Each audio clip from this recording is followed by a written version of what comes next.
كريستيانو رونالدو وأول تصريحات بعد التوقيع للنصر. أبدى النجم البرتغالي كريستيانو رونالدو حماسه لخوض تجربة جديدة في الدوري السعودي بعد توقيعه عقدا مع النصر يمتد حتى عام 2025.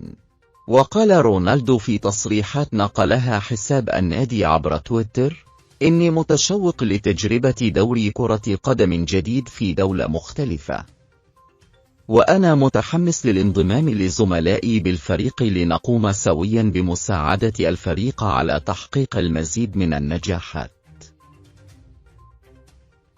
وأضاف النادي عبر حسابه على تويتر: وقع رئيس مجلس إدارة النادي آل معمر قبل قليل عقدا مع نجم كرة القدم كريستيانو رونالدو، سيمتد العقد حتى 2025، وسيكون رقم قميص رونالدو. وقال آل معمر: هذه الصفقة أكبر من مجرد كتابة فصل تاريخي جديد. هذا اللاعب مثال أعلى لجميع الرياضيين والشباب على مستوى العالم.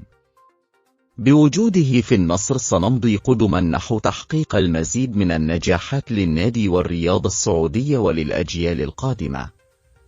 وأشاد الأمير عبد العزيز بن تركي الفيصل وزير الرياضة رئيس اللجنة الأولمبية السعودية بالصفقة. وقال عبر حسابه على تويتر: سعيد بتواجد أحد أفضل لاعبي العالم لبدء مسيرته الجديدة في السعودية.